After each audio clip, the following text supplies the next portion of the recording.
নাম আমার কমলা, দেখতে সুন্দর তো তাই লোকে কমলা সুন্দরী বলে।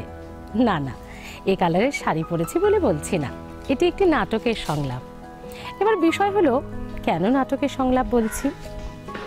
এই যে আমার চারিপাশে যেগুলো দেখতে পাচ্ছেন স্কাল্পচার, আপনারা তো জানেন সেগুলো কি, কিন্তু আজকে নাটকের সংলাপ কেন বলছি, কারণ সোনার হেসেল নিয়ে বেরিয়েছি ঠিকই, কিন্তু আজকের এপিসোড জুড়ে গোটাটাই থাকবে শুধু নাটক আর নাটক, নাটক থিয়েটারের কথা, এবং গোটাটা জুড়েই থাকবে নানান অজানা কথা থিয়েটার কেন্দ্রিক। এবার ভাবছেন সোনার হেসেল আর নাটক থিয়েটার কিভাবে মেলাবো? না, আমি মেলাবো না, যিনি আজকে মেলাবেন এই দুটোকে তিনি এই যে বসে রয়েছেন। দিদি কেমন আছে বলো? খুব ভালো আছি, তোমরা আসবে সেটা ভেবেই ভালো লাগছে। একদম দিদি বরাবরই খুব লোকজন ভালোবাসে, ছাত্রছাত্রীদের একদম সন্তানের মতো করে ভালোবেসে সকলকে যেন কোলে পিঠে বড় করে ফেলেছে দিদি, তাই তো? একদম ছোট থেকেই ওরা শিখছে। আচ্ছা সুদীপাদি একটা বিশাল পরিচিতি যেমন তরুণদার রয়েছে, সুদীপাদি নিজের মতো করেও সেই পরিচিতি গড়ে তুলেছে। তো নাটক কেন্দ্রিক গল্প, সুদীপাদির জীবনের নানান আঙ্গিক সব কিছু থাকবে, দারুণ মজার মজার অভিজ্ঞতার কথাও থাকবে, সবটাই থাকবে সোনার হেসেলে। দিদি বলো যে আজকে একটা এত সুন্দর রান্না, যেটা আমি যখন এখানে আসবো এপিসোডে শ্যুট করতে শুনেই ভাবছি এটা কিভাবে সম্ভব, এটা কিভাবে হয়, একটু বলো তো কি রাঁধছো তুমি? আমি যে খুব বড় রাঁধুনি এরকমও কিছু নয়, কিন্তু রান্না করে খাওয়াতে প্রথম কথা আমি খুব ভালোবাসি, আর সেটা ভালো হোক মন্দ হোক, সেটা কেউ কোনো উত্তর দিলে সেটা খুশি হই। যদি কেউ বলে নুন কম দিয়েছি মানে সেটা হলো একটা কিছু। তবে ভাবলাম যে ঠিক আছে, মিষ্টি তো, আর এক্সপেরিমেন্ট আমি সবসময় করি, জানো তো? কথাটা আমি আসছিলাম, দিদি কেড়ে নিল। দিদি কিন্তু যে রান্নাটা যখন করে ফার্স্ট টাইম সেটা এক্সপেরিমেন্টাল রান্না হয়, এবং সেটা ফার্স্ট টাইমই দিদি করে দারুণ একটা। আজকের মিষ্টিটাও কিন্তু আজকে কেমন হবে কিছু জানি না। বাবুন কতটা সাহসিনী, এক্সপেরিমেন্ট করবেন সোনার হেসেলে দাঁড়িয়ে, ভাবতে পারছেন? এই জন্যই সুদীপাদি। তো সেটা ভেবেছি একটু দেখবো কিভাবে হয়। যেটার পোশাকের নাম দেওয়া হয়েছে অম্লমধু, মানে একটু টকটক ব্যাপারও থাকবে, আবার মধুর ব্যাপারও থাকবে, অনেক সঙ্গে সম্পর্কে টানা পড়ে নেই, একটু অম্লমধুর ব্যাপারটা চলে আসে, থাকা ভালো কিন্তু বলো। চলো দিদি, ঘর সংসার করতে গেলে অম্লমধু নিয়ে চলে। একদম। তো দিদি চলো আমরা একটু হেসেলে যাই। আর হেসেলে যেতে যেতে যেটা কথাটা বলবো, আজকে কিন্তু আমরা তথাকথিত ওই বাড়ির হেসেলে কিন্তু নেই, আজকে আমরা চাঁদের হাটে বসে রয়েছি। তো সেই বিষয়টা কিন্তু একদম অন্যরকম হবে। কেন অন্যরকম হবে? আজকে তথাকথিত কোনো কিচেনে আমরা রান্না করব না, দিদির কিচেন একেবারে এক্সক্লুসিভ কিচেন। চলো দিদি।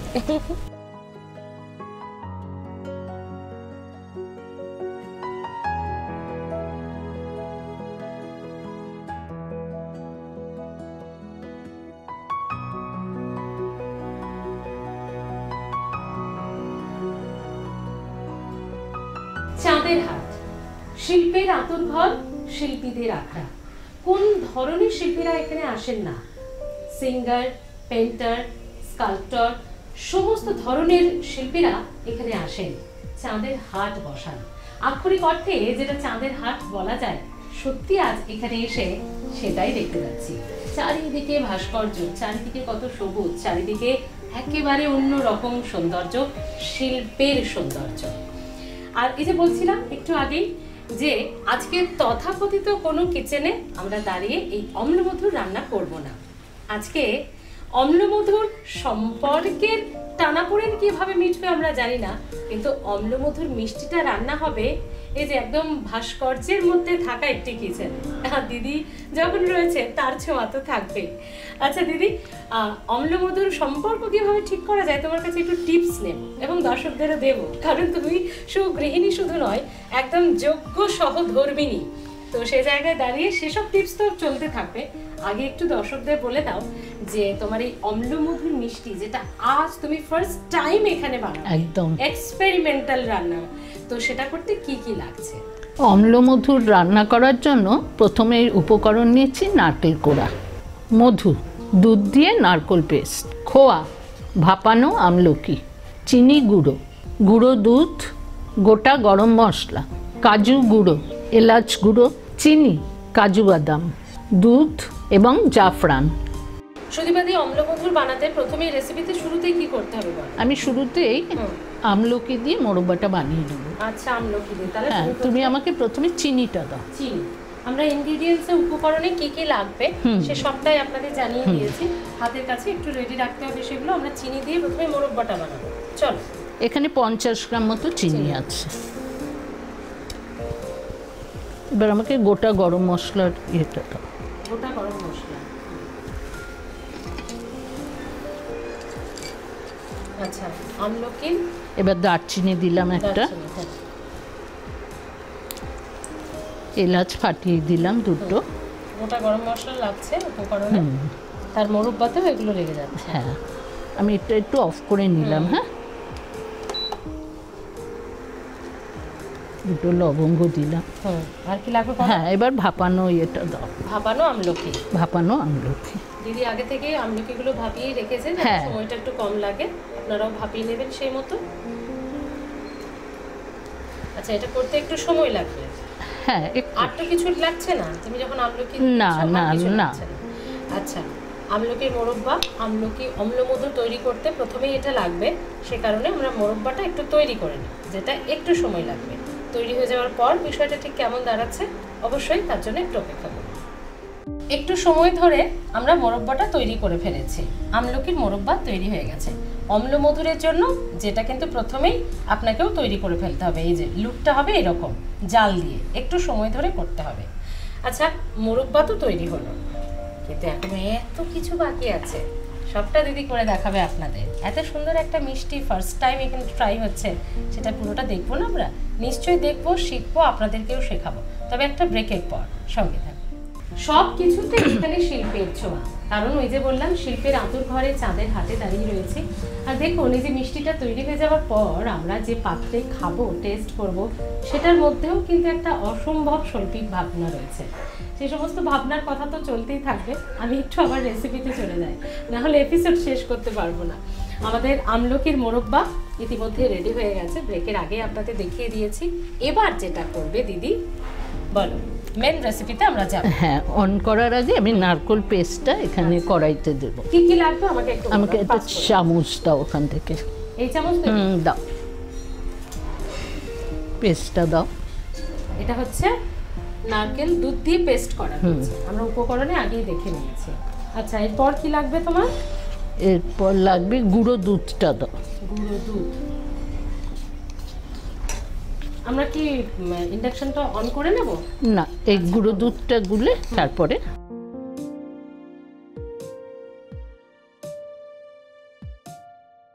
আচ্ছা, দুধটা আমরা গুঁড়ো দুধটা দুধ দিয়ে গুলে নেব। তাহলে কি হবে, গুঁড়ো দুধটা সামনে এনে দেখো। হ্যাঁ হ্যাঁ, এটা কেন বলো বলছিলে? এই গুঁড়ো দুধটা একটু গুলে নিয়ে দিলে দানা দানাটা থাকে না, তাই গুলে দাও, মিহি হয়ে যাবে। হ্যাঁ হ্যাঁ। আচ্ছা, এটা মাথায় এলো কি করে দিদি?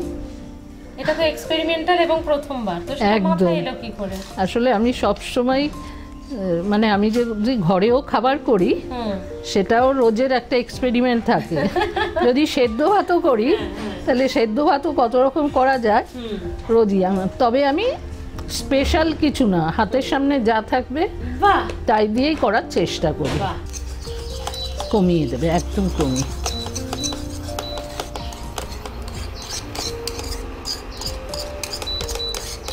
চারে দিদি, তোমার সংসার মানে তো শুধু তরুণদার মেয়েকে নিয়ে নয়, না একেবারেই নয়। সংসার মানে সত্যিকারের চাঁদের হাটের সংসার, যেখানে একদম হাট বসেছে শুক্রবারে। আমরা ছোটবেলায় পড়াশোনা করেছিলাম, ওরকম তোমার সংসারেও তো হাট বসে প্রায়শই। বিয়ের পর থেকে এসে এই চাঁদের হাটে সেই অভিজ্ঞতাটা প্রথম দিনের, মানে ভাবতে পেরেছিলে যে যা বাবা কি করে সামলাবো? না, ওরকম ভাবে ভাবতে হয়নি, কারণ বিভিন্ন কাজের সঙ্গেই যুক্ত ছিলাম। স্কুল কলেজে থাকতো, খেলাধুলা, নাটক সবই ছিল। তারপর বিয়ের পর এসে যেটা হয়েছে, এরকম একজন মহামানবকে পেয়েছি। অজস্র অজস্র গুণের অধিকারী, সত্যি তাই। শুধু ছবি আঁকা নয়, নাটক, গান বাজনা, গান লেখা, নাটক লেখা, আর বেসিক্যালি বাচ্চাদের নিয়ে কাজ করতে তরুণদা অসম্ভব ভালোবাসে, এখনও করে চলেছে।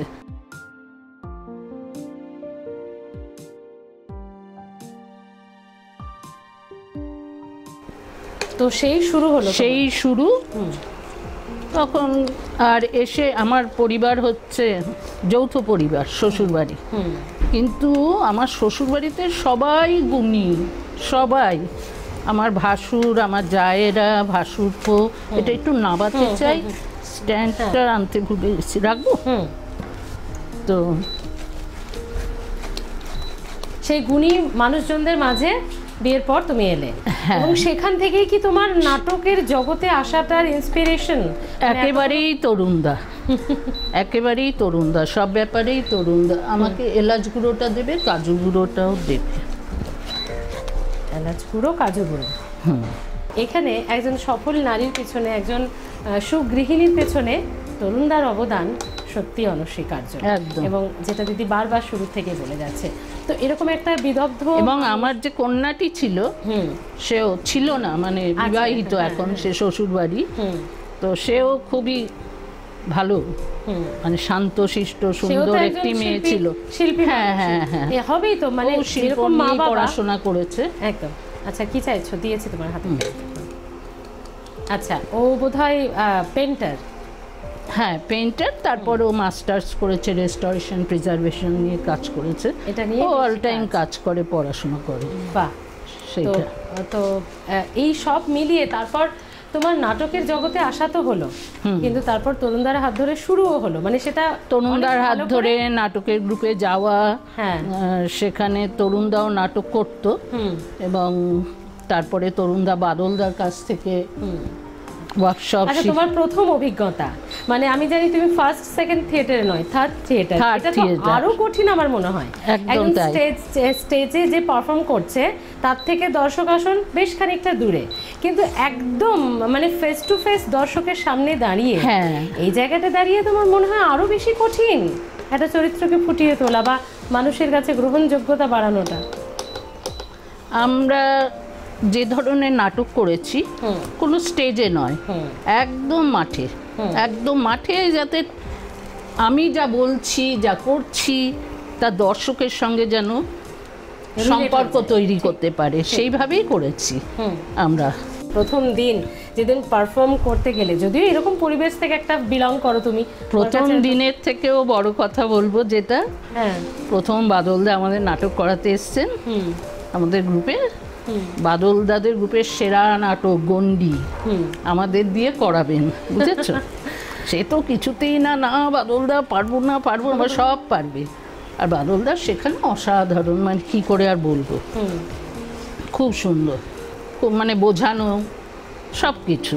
তো সেই হলো, এবার যেদিন পারফর্ম করব আমরা তো সব টেনশনে, মানে ওনাদের অত ভালো নাটক আমরা করছি, তো সবাই খুব টেনশনে। আর সবাই এসছে, যারা পুরনো শিল্পী, যারা করেছেন বাদলদা, তারা সব এসছে দেখতে।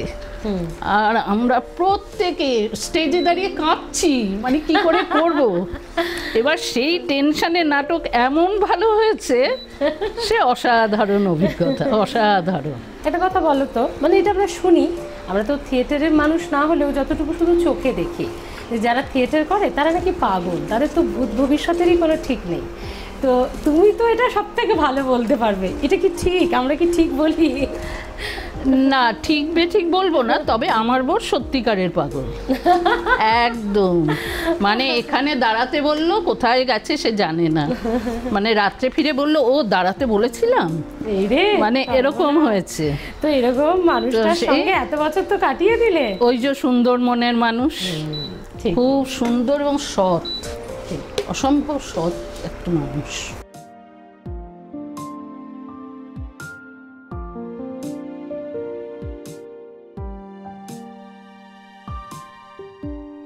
আচ্ছা, এরপর বলো।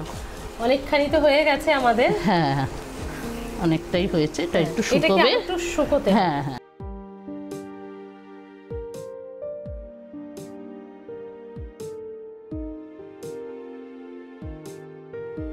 মোটামুটি আমাদের এটা শুকিয়ে গেছে, আমরা খানিকটা জাল দিয়ে ব্যাপারটাকে টাইট করে ফেলেছি।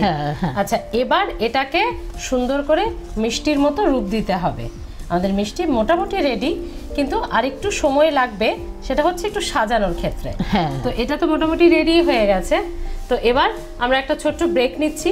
ব্রেকের পর একদম মিষ্টি তৈরি হচ্ছে বৌদির হাতে বা দিদির হাতে। তো সেই ছবিটা নিয়েই কিন্তু একদম ফিরে আসছি আমরা বিরতির পর। সঙ্গে থাকুন। ফিরে এলাম বিরতির পর। আচ্ছা, মিষ্টি যে খাবো, সেই মিষ্টিটা তৈরি কিভাবে হচ্ছে সেটাও তো একটু দেখতে হবে। এই যে বৌদি মোটামুটি হাত লাগিয়ে ফেলেছে। আচ্ছা, দারুণ ব্যাপার হচ্ছে কিন্তু। জানি না কি দারুণ হবে, চেষ্টা করছি। সুন্দর হচ্ছে দেখতে বিষয়টা। এই যে দর্শক যারা দেখছেন তারা কিন্তু অনেক বড় বড় তার মধ্যে রাধিয়ে আছে। দেখি কমেন্টে তারা কি বলে, কমেন্ট বক্সে কি বক্তব্য থাকে তাদের। না না, নিশ্চয়ই ভালোই হবে। তুমি এত সুন্দর এক্সপেরিমেন্ট করে করলে তো সেটা ভালো হবে না। এই যে মিষ্টিটা কিন্তু এইভাবে তৈরি করছে, এই লেচিটা করে একদম যেমন মা কাকিমারা পিঠে তৈরি করতো সেই রকমই একদম পিঠের আকার দেওয়া হচ্ছে। পিঠে যেটা তৈরি করা হতো আগে, ভাপা পিঠে, তো সেই যেন ভাপা পিঠের মতোই মিষ্টি তৈরি হচ্ছে আজকে। এই আমলকিটা যে মোরব্বা করে রেখেছিলাম, সেইটা দিয়ে ওর মধ্যে একটু মধু দিয়ে, এই যে অম্লমধু সম্পর্ক যাদের এই মুহূর্তে চলছে না, তারা কিন্তু এই মিষ্টিটা এক্সপেরিমেন্ট করে সুন্দর করে তাকে খাইয়ে বলতেই পারেন যে সমস্ত অম্লমধুর আমরা কাটিয়ে এবার শুধু মিষ্টতায় ভরে যাবে সম্পর্ক। এই মিষ্টিটা দিয়ে সেই শুভ শুরুয়াত কিন্তু আপনি করে ফেলতেই পারেন। বাহ, পুরো ভাপা পিঠে একদম। শুধু আমি এটাকে নাম দিচ্ছি, তুমি তো অম্লমধুর নাম দিয়েছো, আমি নাম দিচ্ছি ভাপা মিষ্টি।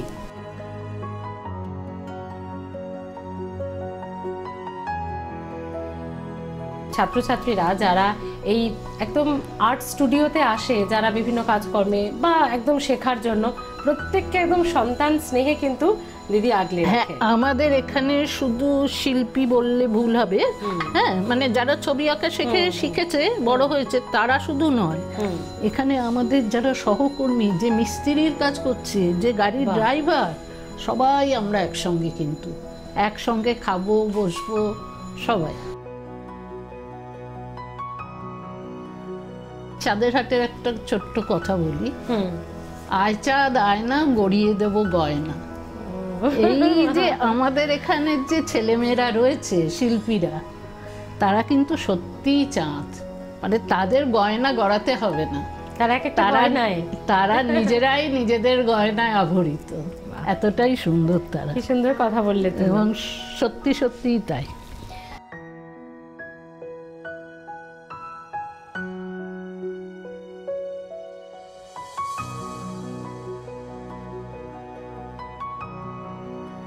দিদি, থিয়েটার যখন তুমি করতে বা একদম জড়িয়েছিল ওতপ্রোতভাবে, তো সেই সময় কোন পার্টটা তোমাকে খুব বেশি টেনেছে? আমি আসলে প্রচন্ড, মানে ঘরে থাকতে আমি একটু কম ভালোবাসি, খুব সত্যি কথা বলছি। দেখে তো মনে হয় না এত এক্সপেরিমেন্ট করো কখন তাহলে? না না, সব চলে, দরকার, সব চলে, সব চলে। আরে বাবা, এটা কি করছো বলো তো তুমি? দারুণ ব্যাপার। এইটা মধুটা দিলাম, ডেকোরেশন, এটার মধ্যেও শিল্প ভাবনা আমি দেখতে পাচ্ছি। শিল্পীর হাতের ছোঁয়া যেখানে থাকবে সেখানে পাথরেও ফুল ফোটে বলে না, সত্যি আজকে তাই হচ্ছে। এখানে গোটা গরম মশলা রাখা আছে, সেটাকেও দিদি কি সুন্দর একটা রূপ দিয়েছে, কি সুন্দর একটা ডেকোরেশন করেছে, দারুণ ব্যাপার। ওই শিল্পীদের সঙ্গে থেকে বাহ, আর মধুর একটা গন্ধ থাকে, দেখতেও একটু অন্যরকম হচ্ছে, দারুণ ব্যাপারটা হলো। কিন্তু আমাদের গ্রুপের নাটকের ছেলেমেয়েরা কিন্তু ভীষণ ভালো, জানো তো, ভালো বলতে আমরা প্রচুর মজা করি, প্রচুর।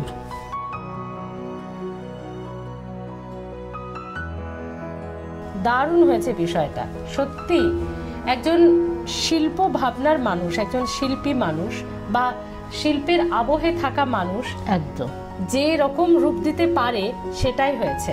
এই যে আমার হাতে যে প্লেটটা রয়েছে, যে প্লেটিংটা দিদি করেছে, অভূতপূর্ব, অসাধারণ। মানে সত্যি এটাই বা ভাবলে কি করে তুমি? এই যে বিশেষ করে এই গরম মশলা সাজানোর আইডিয়াটা, এইখানে যে ইনগ্রেডিয়েন্টস গুলো ব্যবহার করেছি সেগুলোই ভাবলাম যে এইভাবে রাখি। একটু আশীর্বাদ করো, একটু আশীর্বাদ করো, একটু আশীর্বাদ করো। সত্যি অসাধারণ হয়েছে, অসাধারণ। এবার চেখে দেখার পালা। অবশ্যই। দিদি আমার জন্য আমাকেও খুব আদর করে সুন্দর একটা, না আমি এই বাটিতে খাবো না, এই যে এত সুন্দর বাটি আনা হয়েছে, তুমি আমাকে কেন দিয়েছো এই বাটিতে?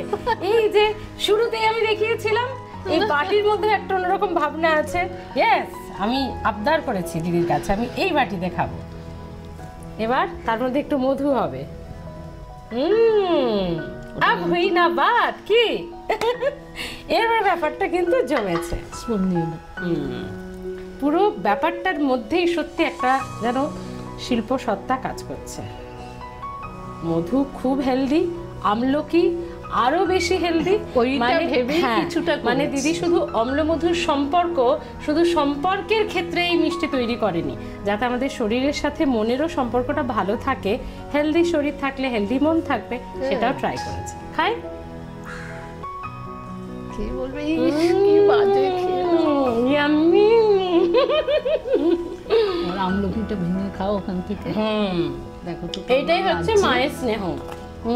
মায়েরা যেমন পাশে বসেই, যেমন বলছিলাম না যে দিদি সমস্ত ছাত্রছাত্রীদেরও এরকম একদম খাইয়ে দাইয়ে মায়ের মতো করে, আমি কোনাটা ভেঙে খেয়েছি না, আমলকিটা ভেতরে আছে সেটা খেতে হবে। ভাবা যায় আমাদের ছেলেরা যখন ছবি আঁকতো, এটাই হচ্ছে মায়ের হাড়ি ডাল ভাত হতো, সবাইকে মেখে মেখে খাইয়ে খেয়েছি আমি আমলকি। তুমি একটু আশীর্বাদ করো না আমাকে মন দিয়ে ভালো করে, এরকম করে করবো। দারুণ হয়েছে দিদি, দারুণ হয়েছে। তবে তোমার জন্য আমাদের এত এত শ্রদ্ধা ভালোবাসা আছে, এত এত উপহার আছে, সেগুলো তো নিতে হবে। আর সব তোমার রান্না করে কাজে লেগে যাবে। তুমি দাদাকে গুছিয়ে, ছাত্রছাত্রী একদম সন্তান সন্ততিদের গুছিয়ে খাওয়াতে পারবে। চলো তাহলে। যাব না বাজারে, যা পারি বানিয়ে নেব, যা পারি বানিয়ে নেব,